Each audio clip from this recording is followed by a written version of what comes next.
What's good, everybody? Welcome back. Another episode of JohnnyVTV Live. As always, I'm yours truly, JohnnyVTV. Joining with me, my boys Nick Durst and Kyle Donnelly. Kyle, what's the attire for today? The USA Hockey Lake Placid t-shirt with the 2018 Boston Red Sox World Series hat, sir. So, it's so funny. I heard they made that movie Miracle about that USA Hockey. Is that true? Yeah, this little t-shirt that I got on here. Yeah, well, when I was at a rugby tournament up in Lake Placid, I stopped by the arena, obviously had to pay homage to it and, got a t-shirt for it and everything. And the story itself is the best thing. There's so many things that had to happen in that 1980 hockey run that the United States went on, which was amazing. Fair point, but as always, we know that it's only hockey. We don't really talk about it. Nick, how you doing today, pal? I'm doing okay. I mean, yesterday was great to see our guy DeGrom back on the mound, dominate and do what he does best. And we'll talk about that a little later. That's a little teaser, but I'm excited, John. We got a great guest on here today. He's appeared on my podcast, the I'm Right podcast as well. And when it comes to sports information and statistics, this is what do you think? Should we bring him out? Bring him out. Simon says, bring him out.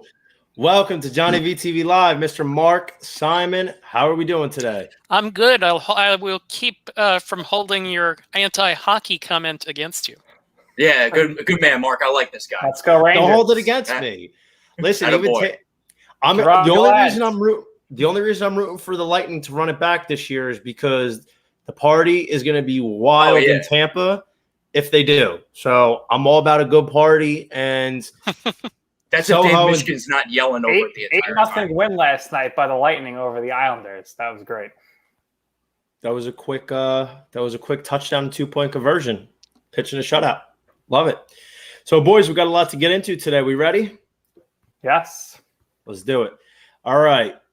Another week, another controversy with it. The sticky stuff. Is it bad for the game? Coming out of his first inning yesterday, Jacob deGrom was the first pitcher to get inspected by an umpire for sticky stuff, as if any other pitcher needed an extra advantage.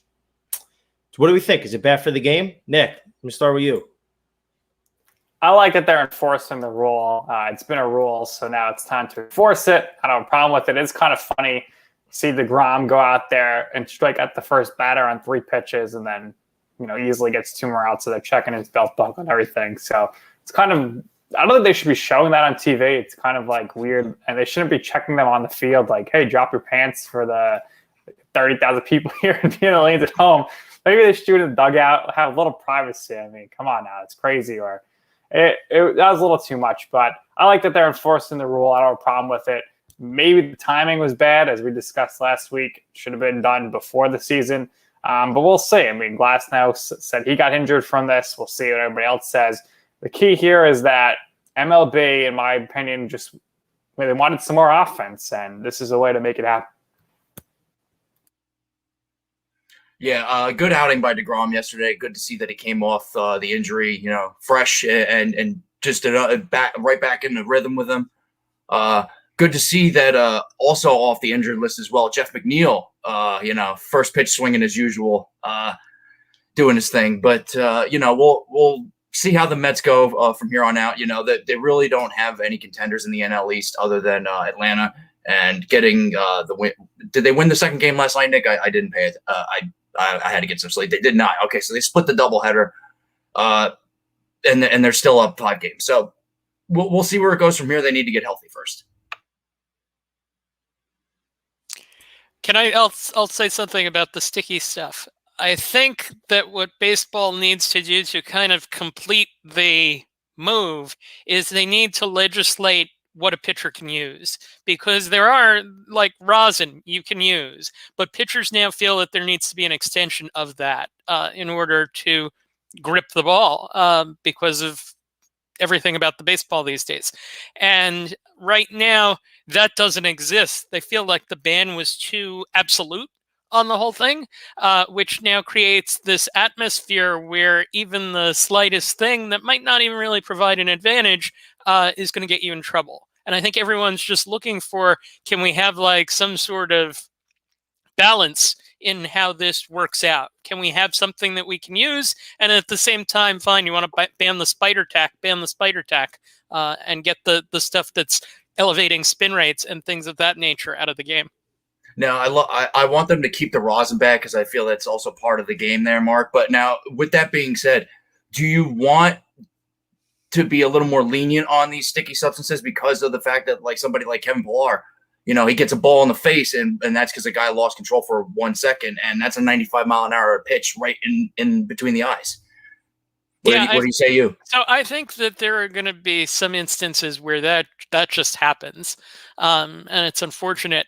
I think what I'm looking for is, one, I'm looking for something that just shuts everybody up about this, because it gets annoying to talk about.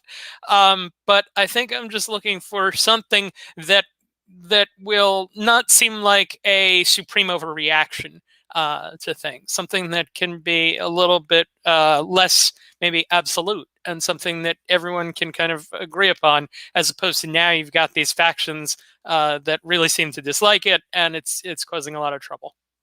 Hey, Mark. So I found this interesting. Nick and I last week we did a 2-man show. We kind of talked about this. Tyler Glasnow obviously is shouldering some of his injury onto this fact, and you kind of have to agree with him. Yeah, well, see, I think there's a little bit of an overreact there, in that's kind of like a heat of the moment kind of thing, right? Like he's doing this in the 24 to 48 hours after he finds out he's probably, potentially missing the year, maybe longer. I won't say I'm skeptical on that as a idea, but I'm not as convinced as the absoluteness that Tyler Glasnow had when he spoke the other day. I think that has to be investigated scientifically rather than anecdotally before pitchers can proclaim, this cost me the season. I just don't think that's fair.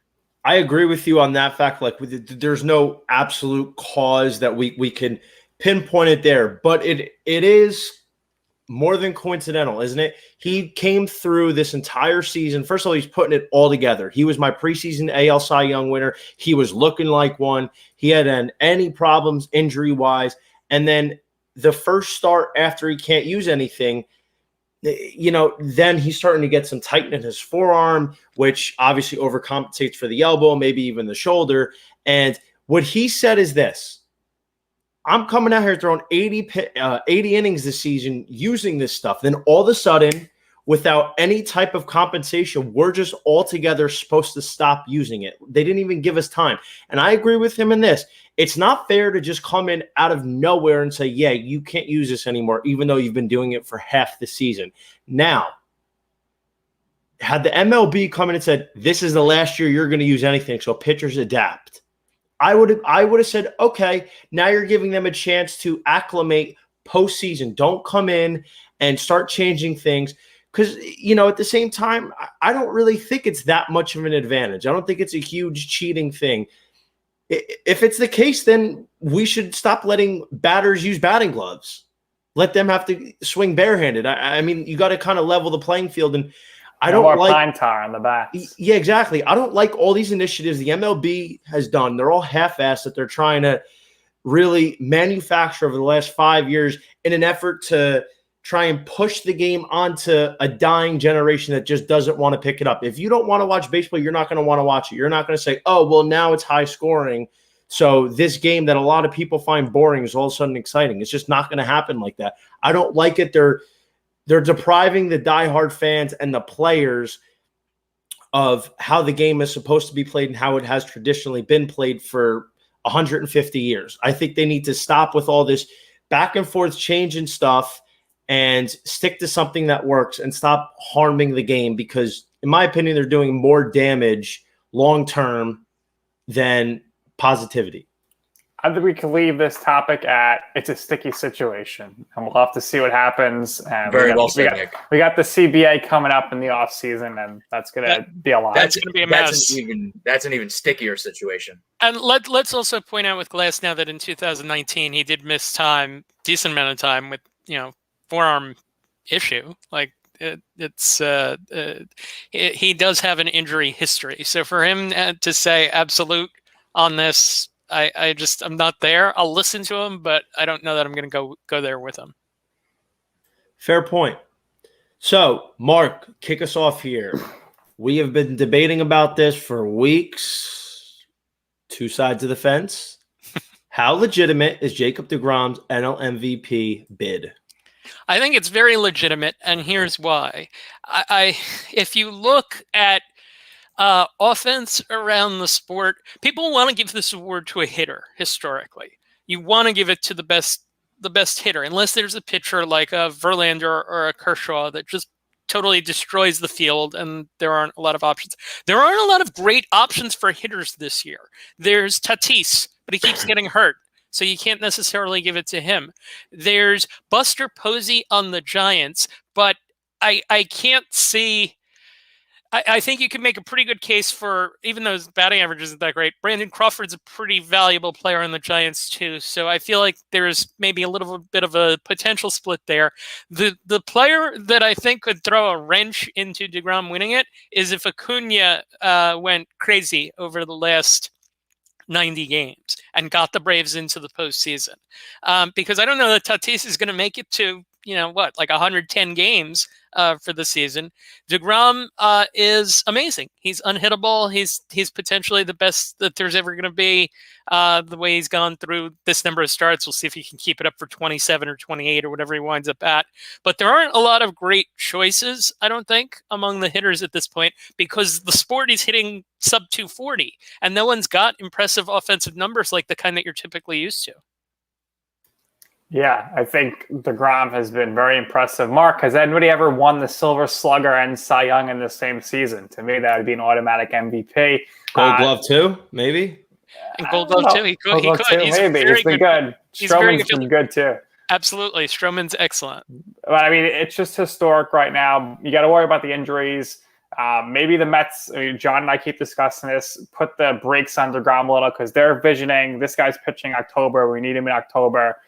Because really every team in the NL does not want to play the Mets in the postseason just because of the fact that they got to face DeGrom twice. That's almost automatically 2 games they're not going to score. It's going to be interesting to see how the Mets handle DeGrom down the stretch here. Yeah, because physiology does not lend itself to a guy throwing 101 miles per hour for 175 innings in a season. So I think it's very legit to worry each time that this thing happens to DeGrom that he's going to break.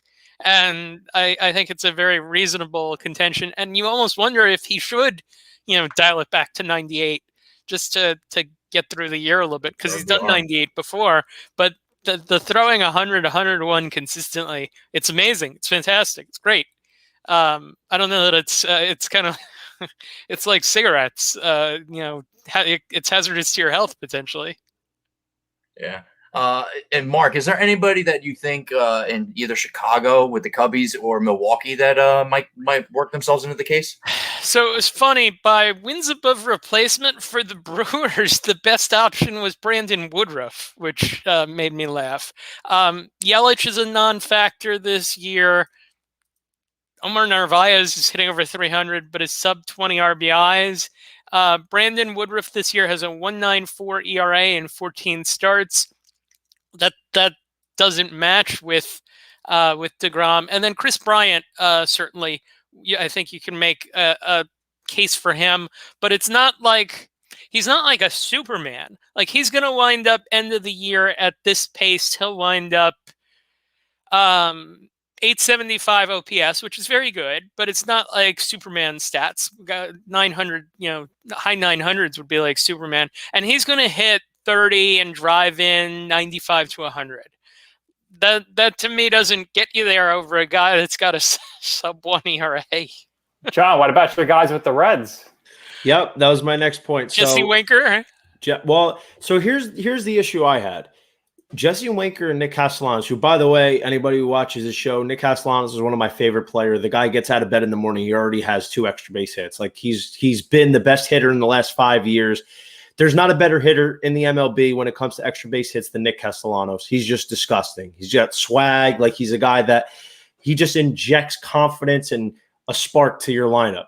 He is disgusting. I mean, he dropped his average today to a paltry 335, if I'm correct, after the win against the Twins. I mean, the guy literally just he can hit any which way. Power, average, OPS, home runs, RBIs, all fields. It doesn't matter. The only bugaboo is a lot of times, sometimes he's batting two. The Reds like to mix it up with their lineup.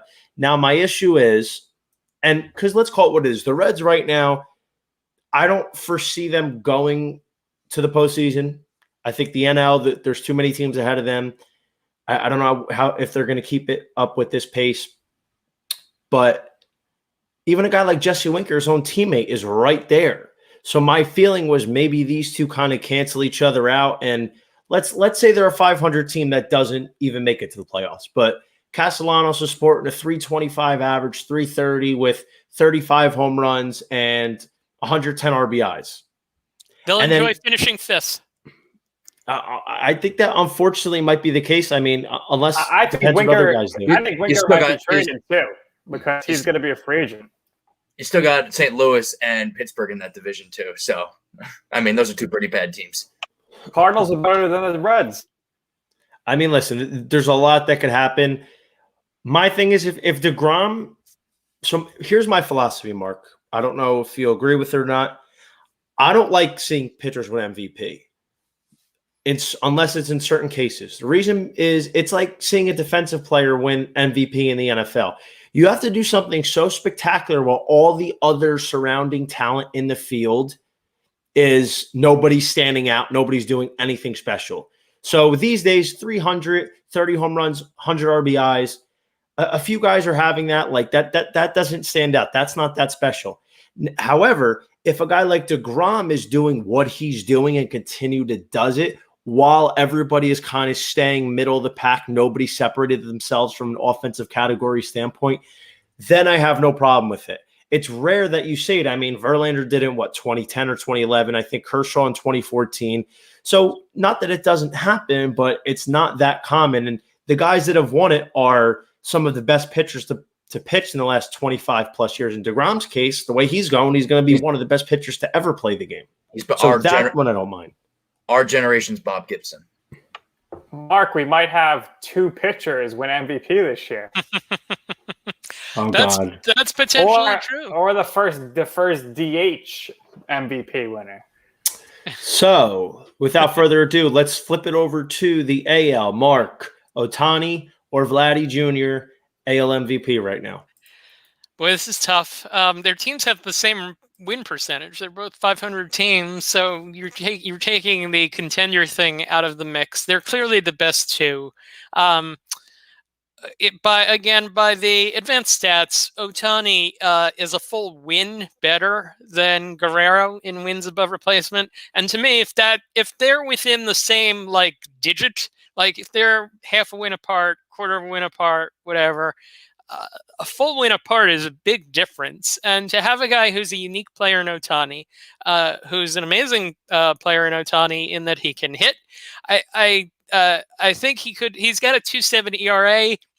At times he looks unhittable. At times he walks too many guys. But he's still a very strong net positive pitching wise. I think that at this point you have to give it to him, even if Vlad wins the Triple Crown, which is insane. He's way better than it seems like than anyone else in the sport offensively, and it's a fun discussion. The thing that I like is we still have 90 games left, so a lot of stuff can happen. But 671 slug for Vlad in this era at this moment. That's crazy. That's really crazy. So it's a very hard pick. I wouldn't object with either guy getting it. I probably would lean Ohtani slightly at this point, but not too seriously. So let me jump in, guys, here real quick. So we have this discussion. We've had it a couple times. Shohei Ohtani's he's unbelievable. The kid's an athlete. Like he legs out routine ground balls to second and shortstop for base hits. So I don't have a problem there. My issue is, and I always thought the Angels were dumb for two-way playing, but I guess it now looks like they have a formula of how they want to do it. And now he looks like he's healthy. So if it works, so be it. I mean, I would do him every day as a position player. Regardless, as a pitcher, yes, like you said, he looks unhittable sometimes. And he might still be, getting back to himself post Tommy John. My thing is, I feel like his stats lie. A lot of people are like, "Oh, look at his ERA." He rarely goes deep into ball games. Like he's fair. He's gotten better. He's gotten better recently, where he's going 6-7 innings.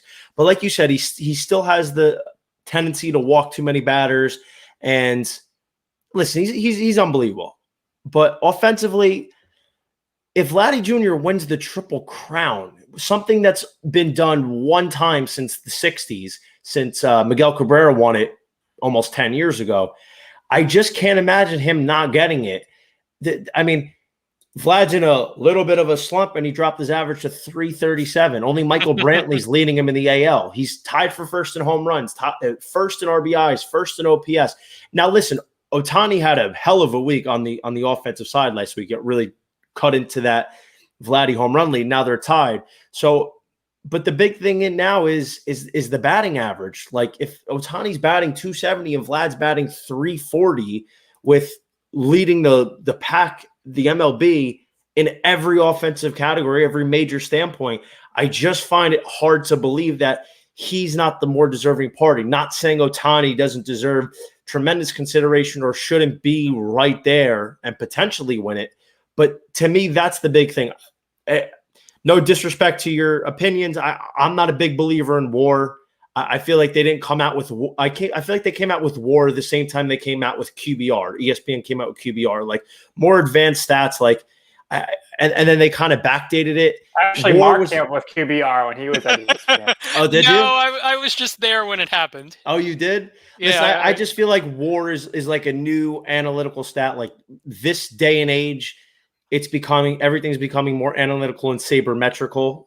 Well, let's take WAR and put it this way. WAR gives you a nice set of rules by which everyone is judged by the same thing.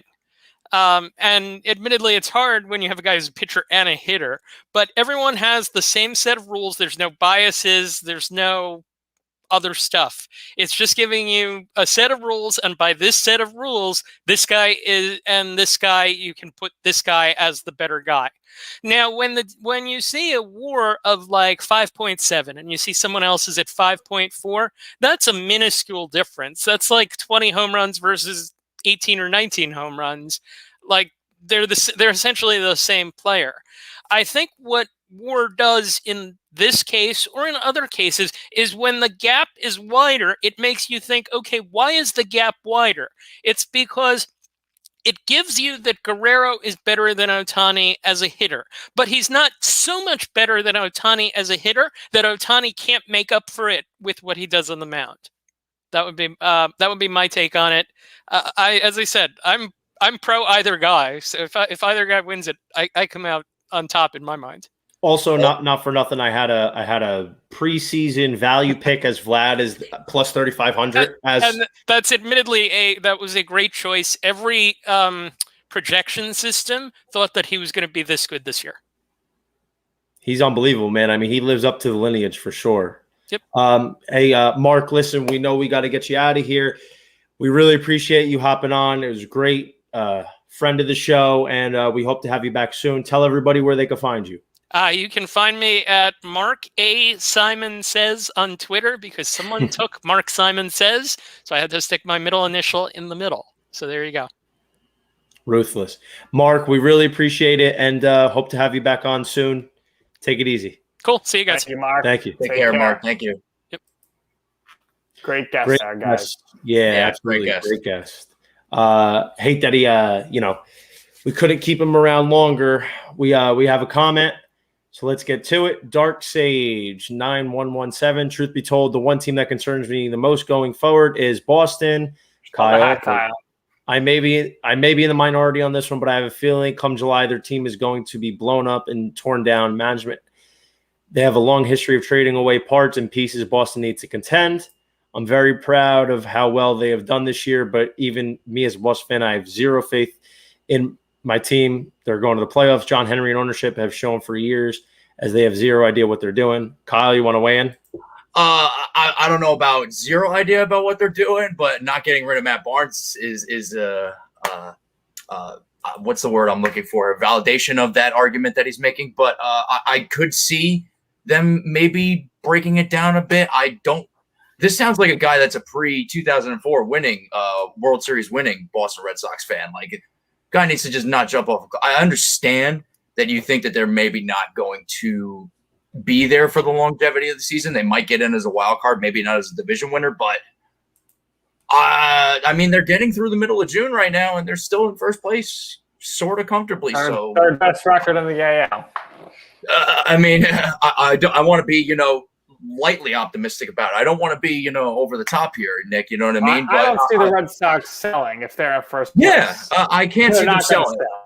Maybe but they here's stand pat, but they're not going to sell. They need to get rid of Matt Barnes. You got Ottavino now. What's wrong with Matt Barnes? Because you got Ottavino, and first off, I've never been a fan of Matt Barnes. I think he's a bum. How's Matt Barnes doing this season? I don't think he's. Is Mark Barnes doing okay this year? Yeah, he's doing great.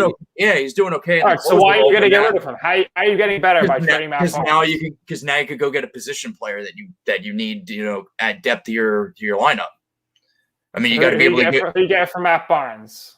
Maybe you could get a fourth outfielder, right? Or maybe Kyle, you're drunk. What did I tell you about drinking on the show? Listen, dude, I'm not. The Red Sox. All right. The Red Sox have one of the best offenses in the league, man. I mean, they're capable of running with the Bulls. They need a starter, if anything, but you're not going to trade Matt Barnes, who's been one of your shortest pitchers in the Barnes entire. For the Mets with Kevin Pillar.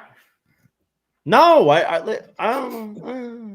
don't know. We could talk about that. Listen, if you're trading a high-profile, but we already had Kevin Pillar. That means you're going to trade him to a contender. So you're not going to get a major league ready talent. You rarely see maybe you get a first place team. Maybe you get a back end guy, like a back end rotation guy. Maybe you get a fifth starter, a spot starter. I don't know. I'm trying to think of who's looking for a closer, but they have surplus back end rotation guys. I don't know. I'm just giving you a scenario here. That's what I'm helping. You asked me, I give you an example. Nick, are you finished? I'm done with talking Red Sox. I want to talk about. We're not bringing it. Listen, we're not bringing it up. We're not bringing it up on this next topic, but trade deadline talks are going to be coming up very shortly. Who's buying? Who's selling? Nick? I don't know if the Red Sox are selling. Here's the sellers. Guaranteed sellers. The Orioles, they'll be trying to sell. Nobody wants anything from the Tigers. They're going to be selling. Probably nothing there. The Twins, you got to look out for Berrios and Donaldson and Pineda. There'll be some sort of package there, I think, to try to get. If you want Berrios, you got to take Donaldson with them for the money. Keep an eye out for the Mets there on that. The Royals maybe Cruz. It's got to go to an AL team, though. So yeah. The Royals are going to sell. And in the West, the Rangers are going to sell. Maybe you want Nelson Cruz to an AL West team would be pretty nice. Put him on the Angels. Put him on the A's, the Astros. I mean, wouldn't that be phenomenal? But the Angels, they're not going to sell. They're going to go for it with Trout cuts back. So right now, there's not too many sales in the AL. In the NL, you got the Marlins. They're going to sell. The Pirates are selling. The Diamondbacks are a historic team. They're going to sell. They're horrible. The Rockies are going to trade Trevor Story. They're probably going to trade Blackmon too. So the Rockies got the most, hot people there that you want to trade for. And I think ultimately the Reds become sellers by the end of July. I think so too. I like that, and I like the Colorado assessment. All right, Kyle, I'm talking. Shut up. I was. So I think the fact of the matter is, what are you, Tony Reale taking points off for Kyle? Yeah, our boy Tyler Wilson, who came on the show a couple months ago, writer for the Marlins, and he was talking about this. Like they're a notorious team that they like to sell and get all these young guys and just kind of farm them out and build their team. Exactly, Starling Marte is the guy that. What do we think about him to a team like the Yankees? They could use an extra bat, another outfielder. I mean, they need a center fielder, definitely. They absolutely need one. And, Hicks is a question mark. Gardner's a question mark. Clint Frazier's a question mark. I mean, it's just nothing but question marks. So a guy like Starling Marte could come in there. I mean, he could bat at the top of the lineup. He could hit 3. He could hit 4. He could get wherever you need him. And he's a good fielder, good base runner. We talked about it earlier. Max Scherzer maybe to a team like the Mets or, another contender that, like, let me ask you guys, like, what would you see about the Yankees giving everything up and also going to get a guy like Scherzer? I mean, they're notorious. Yeah, I could see the Yankees going to get Scherzer and Schwarber from the Nationals. Schwarber be hitting bombs at Yankee Stadium. They're always tied to Scherzer. And I think the Nationals would be more prone to do that as opposed to trading him within the division. If you put him on the Mets are probably the World Series favorites. Yankees, they need pitching. They always need pitching. And they always look for getting those big power bats, the lefties, which if you look at their lineup right now, they don't have any lefties other than Brett Gardner. So Schwarber in Yankee Stadium is going to be a lot of home runs, and Schwarber's been hot the last 10 games. All right, Kyle, I'm taking the mute button off. Matt Barnes to the Yankees? No. I don't even know. I don't even know what to say here without taking Johnny off. So I'm just going to exit stage left here on this topic. Come on, Kyle, weigh in. You think the Cubs are going to be sellers? What are the Cubs going to do? I mean, I think they could be. Maybe not. You know what? They're not going to be sellers. They're. I don't know why Nick did that to me just now. He's just. What I do? That was a great analysis, Johnny. So the Reds, I do listen. I think the Reds are going to be sellers. Kyle, calm down, man. We talked about it, like Jesse Winker. I'm not mad. I'm just. I swear to God, Kyle, if you interrupt me one more time. So I do think the Reds are going to be sellers. Jesse Winker, he's been talked about as the guy that's going to be moved. I don't think that they're ultimately going to be a contender. There's just too many good teams ahead of them. Honestly, they're not going to trade him within division. But you just said Schwarber. Like maybe the Yankees go make a play for a guy like Winker, who could literally hit anywhere as well. Play good outfield. Just be that lefty in the lineup Winker that you to need. The Indians would be great. I mean, I guess, but like I don't see them. Indians are in it right now. Right now, they are. But I don't know how it's going to be long term. I mean, they're literally only there because of their pitching, and their offense would need more than just Jesse Winker at this point. But I mean, you never know. And lastly, I got to think of a dark horse. Maybe the Pirates with a guy like Tyler Anderson, who's actually going tonight against the White Sox. His numbers aren't anything special, but he's got some good stuff. And he's a guy that a lot of these contenders could use as a 4th or a 5th guy just to kind of shore up the back end, and pitching on a better team might boost his numbers a little bit. I got to think that he's somebody that they might look at. Dark horse seller is the Blue Jays. If the division gets away from them, they're not going to win the wild card. The Astros and A's are too good. So they would potentially say, all right, we'll ship off a veteran piece to kind of get some prospects for next season. Because I think they're close. I think they're a close team to contending. We mentioned this last week, Johnny. They just need another star pitcher. So if they could depart with some veteran and maybe take a flyer on some guy in AAA for next season, maybe that's something to look to do, building for the future. I'll tell you what, I see the Yankees as big time buyers. That sets my way in on that. Okay, so who's the Blue Jays selling? Who are they selling? All their guys are young blue chip guys. Biggio. I think Rowdy Tellez would be a prime guy they'd sell off. Because that meatball? Rowdy Tellez, yeah, he's got power. Someone needs him, and Guerrero's going to play first, so they could probably move him. They're going to look in the future that Springer's probably going to be their DH. So if they can get some value for him, maybe a little addition by subtraction. We saw this, with the Mets when they went and got Stroman. Everyone was like, what are they doing? Like, why are they buying? And then they make this stretch, but they also sold at the same time. So we'll just see, they got to assess the division. I don't think they're going to the division at this point. The Yankees are better offensively. The Rays we know are great, and we'll see what happens with the Red Sox. Fair point. Still got a lot of time. July 31st. We got over a month left, so it's going to be interesting to see if any of these teams that actually we talk about selling do sell, because I forget who it was. It might have been Kevin Davis when we had him on a few weeks ago talking about something that I don't think is going to happen next year, a pending lockout that kind of puts a cap on who's leaving, who's departing, that type of thing.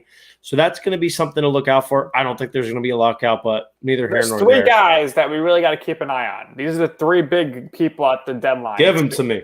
Scherzer, depending on the Nationals. Chris Bryant, depending on the Cubs. And we know Trevor Story's gone. Trevor Story's out of there. We'll see where he goes. That's a huge pickup for any team that can get Trevor Story. And honestly, I mean, the Rockies screw themselves here. They should have traded him in the offseason because what are they getting from now going into free agency? You're picking up a player for 60 games.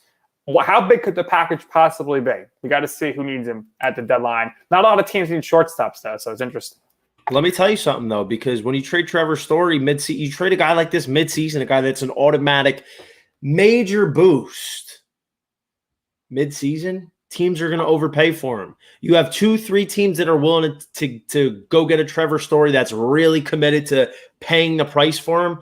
That's a 4 prospects. bargain. Exactly. Since he's only a rental, because we've seen them do this in the past, they won't sign him long term. Keep an eye on the Oakland Athletics. If they think they can win the division this year and break through, we saw it when they traded for John Lester years ago from the Red Sox. Everyone was shocked. Just merely because of the fact that he's a rental. And you know the A's have a great farm system. I think that'd be a really strong fit there for Oakland. Yes, sir. Good call. What do you think, Kyle? I think that, well, just on Nick's comment there, Yoenis Cespedes isn't even in baseball anymore, just to go with that trade, and John Lester's still around. That being said, should be interesting to see what goes on at the trade deadline. That's all I'll say. All right, guys. So this kid. All right, so we have NBA Final Four coming up. It already started, actually. When you look at the Suns Clippers, they got game 2. Who's advancing between the Bucks and the Hawks and the Suns and the Clippers? Listen, I gotta keep with my preseason pick. The Bucks are going to the finals. They're gonna win the finals. And right now, I'm going to go with the Suns because they destroyed the Clippers in game 1 without their best player in Chris Paul. They got the better coach, I believe. Just a deeper team right now. And there's something about the Clippers. I just don't feel like they're gel. I don't think Kawhi Leonard and Paul George play well together. They got Rondo. He's trying to keep it together. I don't think Ty Lue is as great of a coach. Everyone's saying he's the best coach now because he's like 11-1 in elimination games. But I mean, he's coaching with LeBron James, Kawhi Leonard, Kevin Love, Kyrie Irving, and Paul George. He should kind of be good in those situations. So we'll say, I'm going to say Bucks, and I'll talk about the Bucks and the Nets a little later on. But the Bucks and the Suns is who I got in the NBA Finals. And this is just so refreshing, guys, because none of these teams have been in the finals in so long. And the Clippers have never been in the finals. The Bucks, I don't think, have been in the finals. I'm not sure about the Suns. I don't think so. So just to see a new team, some fresh blood here. Trae Young has been incredible for the Hawks. Danilo Gallinari has been really solid. I think if I had to rank them from the teams I want to win, I would say Bucks, Suns, Hawks, Clippers. I like the Clippers franchise. I just don't really like their players and the way they go at. So I'm rooting I'm against the superstars here. Let's see a team win for a change, and that's why I'm going with those teams. Yeah, good classic basketball teamwork. Just to comment on your prior championship history there, the Bucks did play in the championship back in like the late '60s, I think, with Kareem. And then you had the ABA or the NBA. No, that was early NBA, I believe. And then you had I think I caught that one. And then you got the Suns in the '90s. So yeah. That being said, I like the Bucks versus the Suns, and in that matchup, I mean, well, first off, let's go Bucks versus Hawks. I like the Bucks because I think they're just a deeper team. Do I think the Hawks are overachieving right now? Absolutely. They got a great gel going on with Clint Capella and Trae Young and Kevin Huerter going down there. I think it's a good team basketball in Atlanta. But that being said, I think that the Bucks are just better. I don't think Giannis is that great. I'm going to be honest. Game 7 was kind of an eye opener to me in that. He did, hit 7 in a row free throws after missing, 3 in a row, and then the 1 air ball. But Chris Middleton is the true unsung MVP of that team, in my mind and in my opinion. Well, yeah, no, it's interesting you guys say that. I'm happy about this Final Four. I'll be honest, I haven't watched too much basketball this year, but it's nice to see him, man. And I've said this a couple times, I think on this show. And our boy Jay Hen, our sponsor Jay Hen, Emerge Sports Group, that guy, he's had me on a couple times. I told him, listen, it's nice to see these players that when they first came in, they're a little bit raw, but you saw the potential that they had a lot of good performances. They had bright spots. You saw what they could become. Year after year, day after day, they put in the work, they improved, and each season you could just tell, all right, just a little bit more, just a little bit more. One of those guys is Devin Booker. Devin Booker has been a solid, good player for a while when he first came in. Then he continuously got better. And now emerging. You see him, exactly. Now he's emerging. Now you could see him take over the game. I mean, look at him. He had 40 points and a triple-double in game one. The guy's never been to a postseason, I think, and this is his first time in what, six seasons? This is his first time in the postseason in 6 seasons. And, he's dating Kendall Jenner, so maybe that gives him a boost. No, I mean, he was very good in game one. That should be a curse, but he might be lifting that curse. That's a bigger, even bigger curse than the Madden curse, just as FYI. But now, he's taking advantage of his first career postseason. It's great to see. The lights are on. They're shining the brightest, and he's rising to the occasion. It's nice to see. Yeah, it was a safe bet that Booker was gonna, emerge in this postseason. But I want to hear some other safe bets for tonight, specifically in baseball. Well, let's get it. So the Gambling Guineas, best betting trends as every week. Let's start off first. Giants moneyline plus 15 at the Los Angeles Angels. Would you believe it? The Giants are 6 games over 500 this season on the road, and they are 25-5 as an underdog. I don't understand why the Giants are underdogs. They're red hot right now. They've scored 45 runs in their last 5 games. The Angels are shoving out there Andrew Heaney over a 5.04 ERA at home this season. It doesn't make a lot of sense. While Anthony DeSclafani's got a 2.12. So at plus money, it feels kind of like an early Christmas present. Let's not rock the boat. It might be a trap. Vegas might be onto something here that we don't know about. Could be. Anyway, next pick, Astros first 5, minus half a run, minus 132. We hammered this play on Monday. It was a huge success. The books caught on a little bit. It went from minus 118 yesterday to today's minus 132. They're playing the Orioles. Jorge Guzman for the Baltimore Orioles is sporting a dazzling, proud owner of a 5.95 ERA. That's not going to get it done. Houston's offense is probably the hottest in baseball. They're going to continue to ride the trend. They're one of the best first 5 teams in baseball. No reason to think that they're going to slow down tonight and not win the first half by at least 1 run. Lastly, the White Sox, the best team in baseball when it comes to first 5. Old Faithful, all reliable, going to win it by 0.5 runs or more. That's minus 118 tonight. They got shellacked by the Astros. Sweep. A 4-game sweep over the weekend against Houston. Not what they were hoping for. They're at the Pirates today. Speaking of, they got, I believe, Tyler Anderson. Lucas Giolito's on the bump for Chicago. I think they're just going to be looking to right the ship. They're still a great team, and let's not let a sweep from the Houston Astros deter their stock this season. Chicago, White Sox, first 5 minus half a run. Your Honor, no objections. Let's get after it. Sounds good. As we wrap up the show, our favorite segment of the night, the Emerging Player of the Night, brought to you by Emerge Sports Group, our boy Jay Hen, Emerge Sports Marketing. Any guess? Devin Booker, guard, Phoenix Suns. Why? You know why. Game 1, 40 points and a triple-double, took over. He's looking like that superstar that everybody thought he could be. Stephen A. Smith even went so far as to say he's the next generation's Kobe Bryant. That is very high praise. Look, I mean, he's trying to break the Kentucky Wildcat curse, because usually the Kentucky players who are overhyped in college, they all suck in the pros, or they'll put up some numbers, but they really can't win by themselves. So, I mean, it's refreshing to see, a totally different type of player coming out of Kentucky here. Lastly, we have final thoughts. Kyle, what are your final thoughts today? Well, that being said, with Devin Booker there, I really think that the Suns can dominate in the Western Conference Finals. That being said, I like them either in a sweep or in 5. What about the Suns at 4? The Suns at 4 guy that knocked out the Nuggets fan. Well, yeah, right. That was a pretty good clip. That was excellent. And then did you see that Devin Booker sent that man tickets to go be at Game 1? Everyone was taking pictures with him. Yeah.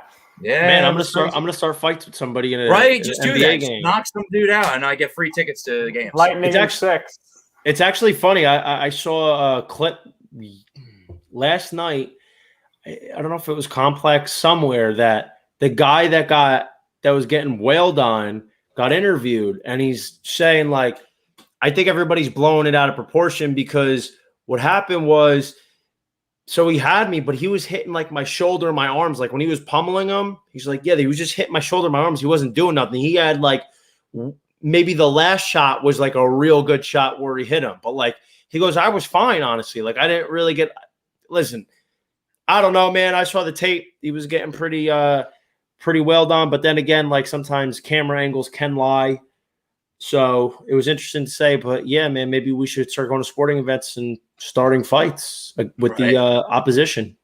That being said, with the Suns, I like, Devin Booker, DeAndre Ayton, Ricky Rubio, Josh Jackson. They got a deep team, and they'll be very dangerous. I think that, obviously, like I said, Suns in 4 or 5. But, that being said, Suns and Bucks should be a hell of a finals. That being said. Love that. So follow us on Twitter. I'm at _JohnnyVTV. He's at Nick_Durst, Twitterless Kyle. And our guest Mark is Mark A. Simon Says. Check us out on the gram as well. I'm at Gambling Guinea. He's at Nick's Food and Stuff. And on the bottom, we have the Kyle Donnelly. Guys, always a pleasure. Can't wait. I think we got to let everybody know. We got a huge, I think we should let him know, right? Huge guest next week. Huge. The biggest, maybe the biggest guest we've had yet. All right. So a tease for next week. A teaser, we want to let him know now. Ooh. I think we got to let the people know now. They watch us the host show. I mean, we don't want to choke like the Brooklyn Nets here in games in the full quarter. Woo. We want to let them know. All right. Not a choke by Kevin Durant, though. That man played his ass off. We want everybody to tune in next week. This is going to be a fantastic show. We're all so excited. We got Frank the Tank from Barstool coming on JohnnyVTV Live next week at 7:00. Be there, tune in, be able to ask questions. Frank will be able to answer whatever you need. We got it. Unless it just sucks and he doesn't want to answer it, then I can't really help you out there. But you have a chance for him to answer. And also keep sending in those questions about the Red Sox for Kyle. He gets very flustered for some reason. Well, no, it's just Johnny getting to me. But I want to thank Dark Stage for commenting, and just don't jump off a cliff, dude. All right. I didn't know we were on Twitch now, but I'm really happy. Yeah, that's cool. I like that. Yeah. Yeah. Well, gotta stay relevant. All right, everybody. Twitch. Thanks for tuning in, and we'll see you next time.